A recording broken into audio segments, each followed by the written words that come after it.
जी सबसे पहले प्रश्न हमारा ये है जितनी भी स्थानीय निकाय फंड की कमी से जूझ सारे चेयरमैन जो हमारे क्षेत्र के हैं वो सब सैलरी को भी पैसा नहीं दे रहे, तो क्या ऐसी व्यवस्था क्या कुछ फंड इस समय अभी कोरोना काल में देश अपना और प्रदेश में सब संकट का दौर गुजर जाता है। मैं तो कहता हूँ उस समय जिस समय वो जान है तो जहान है, उस समय महत्व जो है व्यक्ति के बचने का आ गया। और जिस प्रकार से हमारे प्रदेश के अंदर जो वैश्विक महामारी चल रही थी और हमारे माननीय मुख्यमंत्री जी ने उसको कितनी गहराई से लिया कि 12 राज्यों में हमारे जो प्रदेश के लोग थे वहाँ के मुख्यमंत्रियों से उन्होंने बात की और उन्होंने कहा हमारे प्रदेश का कोई भी व्यक्ति हमारा भूखा ना रहा, उसका पूरा खर्चा हमारी सरकार देगी। और हर राज्य में उन्होंने अपने नोडल अधिकारी बनाए और इससे बड़ा उदाहरण किया कि माननीय मुख्यमंत्री जी के पिताजी का स्वर्गवास हो गया और वो उनके अंतिम संस्कार में नहीं गए। उनके मन का भाव था प्रदेश में मेरे जो जिम्मेदारी मिली है पूरी रात जगकर उन्होंने जिस प्रकार से रोडवेज बसों का संचालन पूरी सब चिंता प्रवासी मजदूर भाइयों सब पर राशन पानी सब पर थे। मैं उन पर ये बात लागू कर सकता हूँ जिस प्रकार से उन्होंने जिम्मेदारी निभाई कि किसी एक शिष्य ने अपने स्वामी जी से पूछा, भारत हमारा स्वामी जी पहले विश्व गुरु था, भारत हमारा विश्व शिखर पर था, भारत हमारा सोने की चिड़िया था, भारत की बात संसार मानता था, भारत के पीछे संसार चलता था, वो दिन कब आएगा? तो उन्होंने कहा सुन बच्चा मैं इसका संक्षिप्त रूप में उत्तर देता हूँ। तो उन्होंने कहा जो व्यक्ति जिस जिम्मेदारी पर होगा वो जिम्मेदारी बखूबी निभाने लगे उसी दिन भारत हमारा विश्व शिखर पर होगा, विश्व में होगा। तो हमारे माननीय मुख्यमंत्री जी ने वही सब चीज निभाई और देश के प्रधानमंत्री ने भी मुक्त कंठ से कहा अगर देश में कहीं अच्छा काम हुआ है तो हमारे उत्तर प्रदेश में इंडिया। अब जो धीरे धीरे सब संचालन हो रहा है और जब व्यवस्था वित्त की व्यवस्था सुध जाएगी तो हौले विकास कार्य पूरे होंगे। तो अगर कोरोना काल ना होता तो अब तक और ज्यादा विकास कार्य होगा।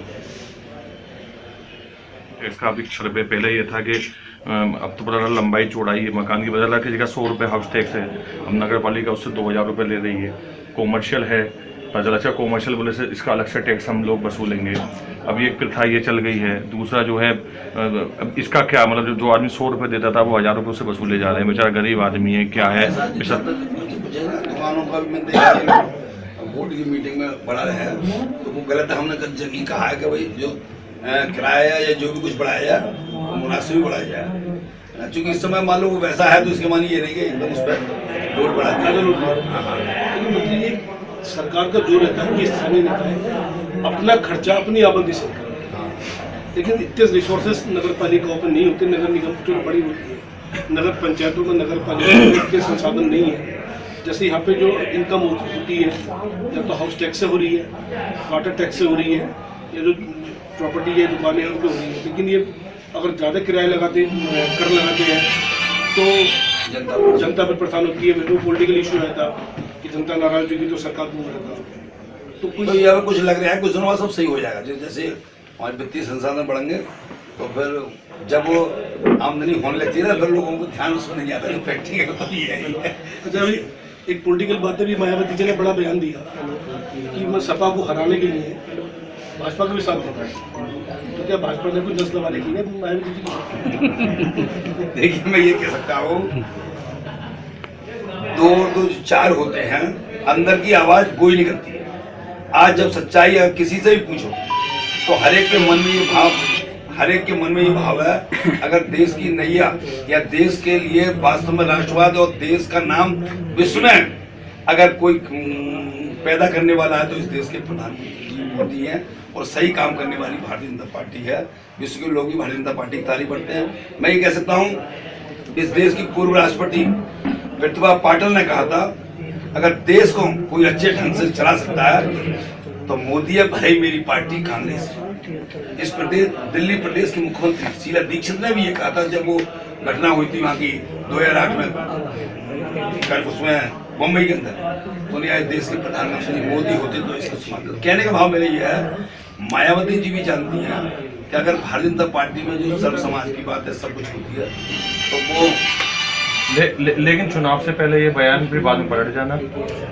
अब वो उन नेताओं का अपना मन है, अभी सब कुछ भाई क्या चुनाव को डाइवर्ट करना था क्या? मायावती जी का मकसद मुस्लिम वोटर है, भाजपा को जाएगा नहीं कि बोले जो है उनके मन की बात पूछा रहे, लेकिन सच्चाई जो है कभी कभार हृदय से निकल जाती है।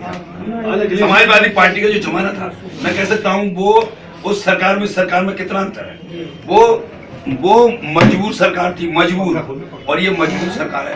पहले नकल विद्यालयों में माफियाओं के द्वारा ठेका हुआ करते थे, समाजवादी शासन में माफियाओं के द्वारा ठेका हुआ करते थे, वो सरकार मजबूर थी। और आज ये सरकार है, इस सरकार के अंदर नकल नाम की चीज नहीं, बाकायदा इतनी योजना से कोई बच्चा नकल करता नहीं, CCTV के कैमरे लगे हुए हैं, और बच्चों की कितनी अच्छी भावना रखी है। अगर कोई बच्चा टॉप कराएगा तो उसके घर तक रोड बस चलेगी, उसके घर तक सड़क बनेगी और उसे पुरस्कार दिया जाएगा। जब किसी को लगता है मुझे पुरस्कार मिलेगा तो उसके मन में एक अच्छा भाव आता है। वो मजबूर सरकार थी, ये हमारी मजबूर सरकार है। वो मजबूर सरकार थी, राशन माफियाओं पर उनका शिकंजा था और ऊपर बढ़ जाता था, बढ़ जाता था। आज हमारी सरकार में आज नीचे तक राशन पहुंचता है, तो ये हमारी सरकार मजबूत सरकार है। पहले घूमा रहा तो सुना कोई डर लगता था कोई मेरे फ्लैट पर कब्जा न करे। बेटी हमारी सुरक्षित नहीं थी, स्कूल जाना लोगों ने बंद कर दिया था। बहनों को हमारे जो लड़ौरियाँ होती हैं वहाँ से जबरदस्ती सबको उठाने जाती थी। रात को लगता था कि सुबह उठते तुम्हारे तक कितना सिस्टम लगता है कि वो कितनी मजबूत सरकार थी। कुंभ का लगा था, कुंभ अपने आप कुंभ लगा था 77 देश के लोगों ने अपने झंडे वहां पकड़े, 77 देश के लोगों ने वहां अपने झंडे गाड़े, और वही मॉरिशस के राष्ट्रपति फिर उस कुंभ में थे और उनसे कहा कि त्रिवेणी नहाने चलिए। जब वो त्रिवेणी में जाते हैं तो वो डुबकी लगाते हैं और आचमन करते हुए कहते हैं कि वास्तव में आज मुझे लगता है कि मैंने यहाँ कोई पुण्य कार्य किया। और उसी कुंभ के अंदर हमारे माननीय मोदी जी जाते हैं, वहाँ की स्वच्छता और सफाई देखकर कितने भावुक हो गए और उन्होंने कहा वास्तव में अगर इसकी कोई जड़ में है और जिनकी वजह से इस प्रदेश का नाम या मेरे देश का नाम विश्व के अंदर फैला है, तो उन्होंने हमारे सर भाई अपने पैर धोए और बोलना। तो वो मजबूर सरकार थी, हमारी मजबूत सभी मंत्री जी मोदी जी के बारे में तो कहते हैं कि राज कपूर के बाद कुछ काम लगा सपड़ा सोमैन कोई हुआ तो मोदी, अरे जो अच्छा काम करता तो तो राष्ट्रपति हुए, तो राष्ट्रपति जी सोमैन हुए या मोदी जी सोमैन है सबसे बड़े। सोमैन क्या, वो तो जो बोलते हैं अभी कह रहा हूँ मैं कि जो तोड़ने का काम करके 200 रुपये की जो कलाकार में दिखाने जब इतना काम किया तो सबसे बड़ा काम हुई कर। नहीं, अरे वो बात सुनो, उसको उदाहरण दिखते हैं। जो चीन कहता था कि मैं 20 किलोमीटर भारत में घुस जाता हूँ, आज वो चीन दूर खड़ा है और हमारा देश का जवान चोटी पर खड़ा है।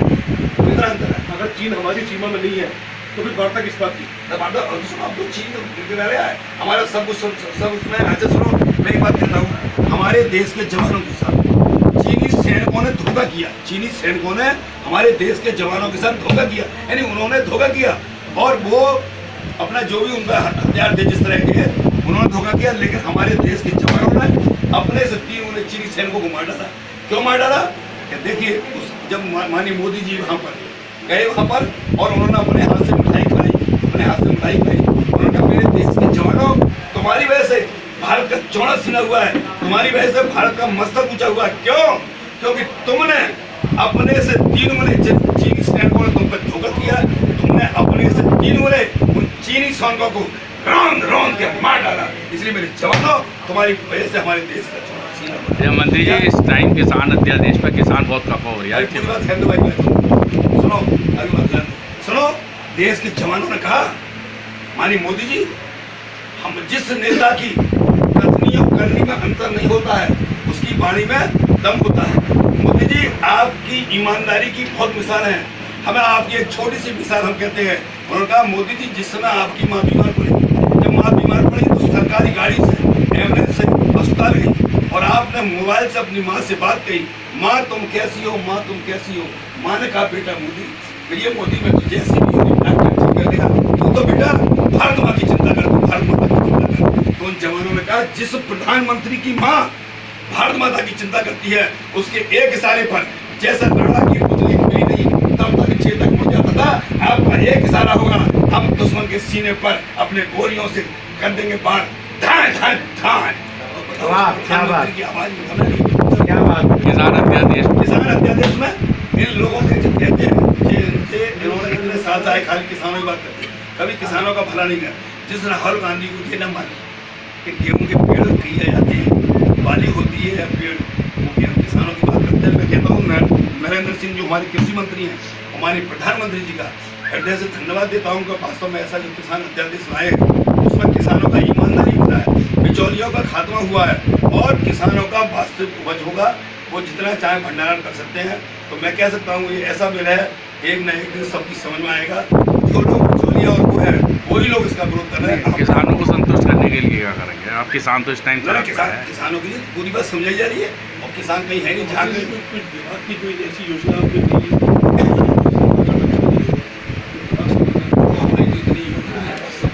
कि हम गिनाएं तो बहुत थोड़ी है। अब ये सब कोरोना काल से जैसे हो रहे हैं, फिर उसी स्पीड से आज स्मार्ट सिटी में चमक आ रही है। हमारे पार्क है, हाँ पार्क है, स्वच्छता की बात है, सड़कों की बात है, इतना सब कुछ हो गया है। तो इसलिए मंत्री जी सबसे बड़ी जरूरत जो है वो दो बच्चों वाले कानून की हो रही है, उसमें क्या है? सब अच्छे ही अच्छा हो रहा है। सीओ को जो सिस्टम इतना ये बीच में जो गड़बड़ हो गया, फिर ये कोरोना काल हो गया, अब तक इतने काम हो जाते हैं, तो मैंने सोचा ना मिस हो गया।